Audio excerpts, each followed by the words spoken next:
Welcome to Building UIL Champions Podcast, brought to you by Pocket Coach Academy.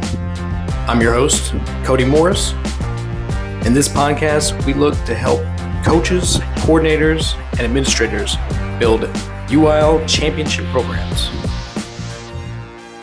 Hey coaches, what's going on?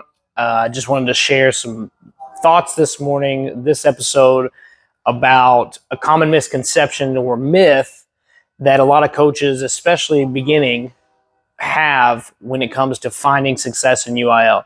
And so today I just want to talk about the idea of emulating successful people, programs, actions inside of the UIL sphere before you begin to try and innovate. I think there's a big misconception or myth around UIL and coaching in that how can I out-debate or beat someone in a debate round or a journalism competition if I'm doing the same things they're doing? I have to be different. I have to stand out. I have to come from a different angle. And the reality is that that's just not true. It's a myth. And so what I want to discuss is why that's a myth and then how you can apply that to your UIL coaching and your approach this year. And I'll give you a personal story that kind of drives the point home as a narrative to help you understand how that works. And so the biggest thing is that innovation is crucial and important, but the reality is that is the last 5%. 95% of what is going to make you successful is going to be emulating good approach, process, strategy, habits, all of the above. And so emulating is just the idea of not copy and pasting, but taking the approach, the process, the infrastructure around successful programs or successful debaters and implementing that in your own fashion. So we're not trying to reinvent the wheel, and you can think about it in terms of like a fitness example. Like we don't have to create this whole new imaginary diet to lose weight, or we don't have to create this whole new imaginary workout set and innovate the realm of fitness to get in shape, right? The idea is that there are proven systems, especially in UIL and especially in debate, there are proven systems that have shown to be successful year over year. And when you look at the top successful teams, when you look at the ones that are getting the best level of success, they're all kind of sharing the same measurement or output. They're all kind of sharing a measurement output. They're all sharing the same process. They're all sharing the same formulas, the same approach. And then on top of that process and approach, they're adding their own personal innovation or what makes them unique and special. And every student and every coach is naturally going to have something that makes them unique and special. And so I think that a lot of times I see coaches, especially beginning coaches, start with the innovation before they get the emulation down. So what I want to encourage new coaches or coaches that are still trying to find success or solve the puzzle that is UIL academics is to start at your local level and look at those programs around you, people that are in the vicinity, that are sharing tab rooms with you, that are in the grading room or judging rounds, and see what their students, their teams, their programs look like. And that can start all the way from the class structure, the infrastructure of the program, to how they run practices, to where they spend their time. I think a lot of times coaches can strategically learn how successful programs kind of allocate their resources to certain events so that they can maximize their team success, right? Certain events may require more allocation, and or sometimes we can over allocate to certain events that don't actually bring us the results that we want. So the first step that I would encourage you is to look locally at those around you that are winning or doing well at the invitationals. If you're starting from zero, that's your basis. You don't want to start at the state level just yet.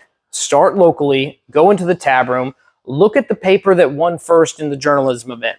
Look at the questions and the approach of the test takers that took the number sense test and how they answered and where they skipped and what type of questions did they focus on, and look at how they approached the test. Then, if you're in the grading room, if you're in the tab room, if you're in the rounds, you can see firsthand the common patterns and themes between the successful students and the unsuccessful students, between the successful programs and the unsuccessful programs. That means that you're going to immediately begin to see a pattern that you can emulate. And so be in the grading room, be in the tab room, be in the rounds, judge the debates. I know it's really easy for us as coaches, especially beginning, to not feel comfortable judging. We don't feel qualified, or maybe we just don't like it. There are some days where I don't feel like judging, and there are other days where I want to be as many rounds as I can. So I get it. But that is where you can learn the most. And you can see students' behaviors and strategies and approaches and preparation and learn from that and begin emulating that. So start with the emulation, start locally. Once you begin to get that down, your natural innovation and natural skills will be able to stack on top of that. That is the icing on the cake. But you need to be able to make a cake first, right? Like the recipe for a cake, and this is another analogy, but the recipe for a cake doesn't change that much from baker to baker, right? They need to learn, especially for beginning bakers. They're going to take a standard recipe and they're going to make a good cake. And then they're going to make a good icing on top, and that will be good. And that's how you get good. If you start immediately trying to reinvent the recipe for a cake, it's probably not going to taste good, and it's probably going to come out looking funky, and you're not going to be happy with the product, and you're going to decide that, I'm just not a baker. I can't bake. I don't know what I'm doing. Well, the reality is that's true. You don't know what you're doing. So you need to emulate successful recipes, successful programs. Once you've become successful at your local level and you start becoming competitive at the local level, then you can move and start looking at what the state level success looks like. Okay, now I see what locally successful people are doing. How does that differ or change from people that are successful at the highest level? Looking at the state champions and reading those papers, and hopefully at that point, if you're successful locally, you're qualifying to region, you're qualifying to state, at least in some aspect. If you're not, try and go. Maybe someone on your team is, another coach is qualified. You can go and be around the state competitors. Put your kids on the honor crew so they can see what the UIL state's all about as well. Side note, that's a great way to get kids to see the size and the importance and the gravity of a qualifying to UIL state. So once you emulate locally, emulate at the state level. See what is it driving the top programs, the top individuals in the state. Then you can bring that back and try and implement that. And at that point, it's all about execution. I'll go back to the fitness example, right? Two people can go into the gym and do the same exercises, the same amount of time, and eat the same diet. But if they're not focused on the details and the execution of said diet and exercise and workout plan, they're not going to get the same results. As well as genetics can play a part. But that's also true in talent in terms of your students and coaches. So once you know what the program should look like and you can see the patterns between successful, then you come back and you implement that and focus on the detail. Then, only then, that you have a emulated successful program, that you have the recipe down, that you can see what it takes to build a successful team, program, student, and you focused on the details, and you've gotten to that 95%, and you're competing, right? You're competing in the same area, in the same level with the other students that you emulated originally. At that point, then it's about the final 5%. How do you differentiate and innovate on top of what they're doing, right? If you try and do what they do exactly the way they do it, you're not going to be better than them at being them. You know, this is what I tell as a recruiting pitch. I tell a lot of my UIL coaches why they should come and share all their secrets with PCA, because they're sharing their process and their secrets so that you can emulate that. But that's not what's going to make the difference at the highest level.